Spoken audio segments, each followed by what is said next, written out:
Dr. Laura Ciel. I'm Bill Poett, and we really love this opportunity to connect with our family and friends from all over the world and field questions that really resonate. And we're getting great questions. And the way you connect with us, you know, Instagram, Twitter, Facebook, or right under this video, you know, post something. As much as we love sharing our stories with you, your impact, your questions, and what you want to know is really driving the conversation. We have a great question this week, and why don't we fire it up and get started? Okay, so the question is this: how do you celebrate your individual creativity together? That's a huge question, you know, because when we think of creativity, you have that solo artist, you know, that passionate person, and you and I in our work, it's really interesting. We've created what I consider to be a wonderful blend of creative energies and juices. And do you want to start? So how did we do it?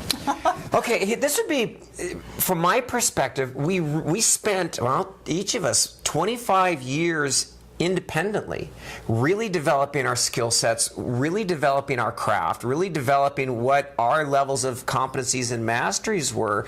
And so I think when we joined out of, or I joined you out of profound respect for what you do and the gifts that you bring.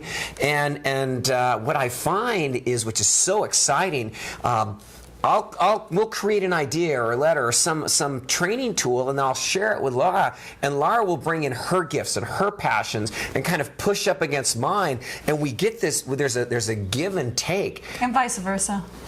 Yeah, and both ways. It's thrill. Sometimes it's hard. I mean, this is, you know, sometimes she's tough, and your level of integrity and your level of how you move in the world, and so she'll really push up against me, and I've had to make sure that I got to know what I'm talking about and that I'm in alignment, because if I'm not, my creativity will crumble. So I guess that's what I would say. I've got to be really strong. I've got to be in alignment before I come in with you. Right. And, you know, just to share something personally about me that really fits in with this question is when I really started acknowledging that I wasn't living my life after the death of my mom, and that I was committed to doing that, and I noticed that the creativity started flowing, and the yumminess of my life was there, and I was committed to, I had to change some things, I had to shift some things, one of those being ending a very long marriage, and so my commitment at that point was to myself, because my fear was, and this may be part of that question, my fear was, if I'm in relationship with someone else, then I somehow have to sacrifice the all of who I am, and or somehow edit it or take pieces away, or, you know, somehow the all of who I am.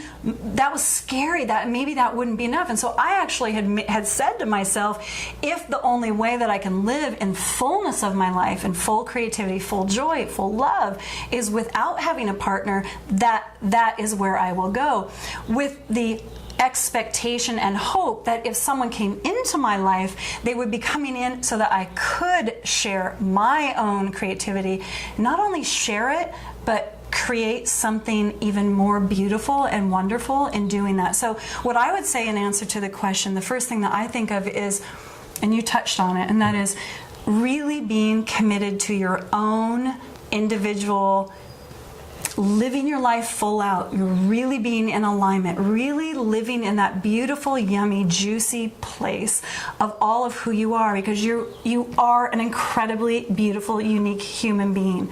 You are, and to think that you have to edit out or cut out part of who you are is sad, and it's not what is meant to be.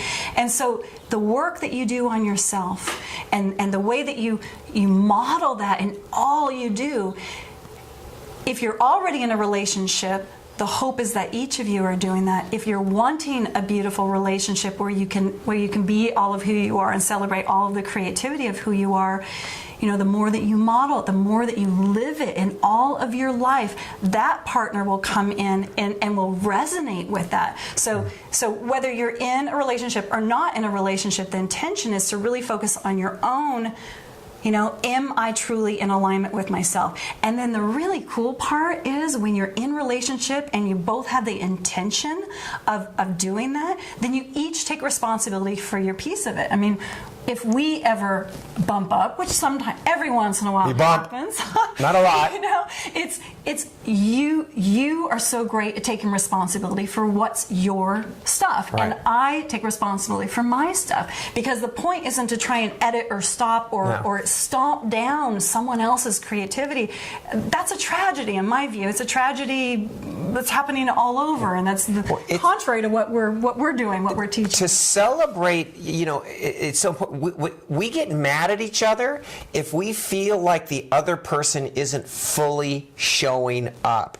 And if you're a creative person and you're in a relationship with an organization or an individual that you feel like you have to hide or shrink or be less than, you're not going to be able to celebrate your creativity together. It's not sustainable. You'll end up feeling miserable. And so bring it back to in a relationship, being able to identify, being able to do that self-maintenance, I guess is one way of, you know, calling it, being responsible for yourself and how you're showing up, being responsible for really, you know, bringing all of who you are, and then sometimes there are shifts and changes that need to happen in relationships. But if you're in a relationship where each of you is committed to that, anytime there's a bump, you come back to that place of alignment, which is we are committed not only to our own work, self-maintenance, and living full out, but I'm committed to yours as well. And that then shifts. It becomes, rather than butting heads or coming up against each other in a contrary way, there can be intensity and passion, and but it's an uplifting. Right. It's not this. It ends up being that. Right, and Right. And the other thing, in turn, celebrate. You can be very creative with someone, but we make it a point when we set our intentions. We want to have fun.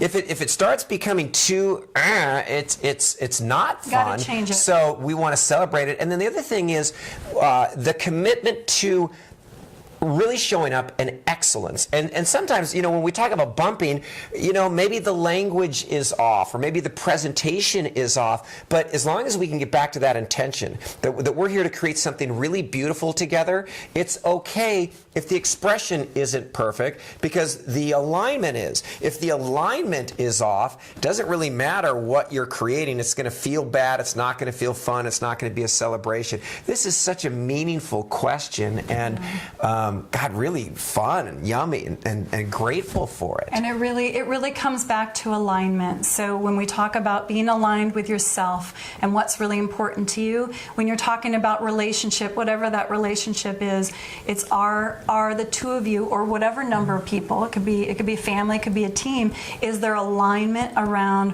what matters most? Is there alignment around what really matters? And when that's there, the bumping up creates something more beautiful and more wonderful in the end. You know, are you fighting against each other, or are you fighting for a shared goal and interest? And that's such a great question. Yeah, thank you. Thank you. Welcome to Real Talk. And we are open to any question. This is sort of we'll take off the gloves. We'll, you know, relationship, work, whatever you guys want to talk to us about, share it. And you know, we're going to bring 50 years of experience to bear on your challenges and opportunities. So thanks for spending your time with us, and never stop advancing. We'll see you guys next week.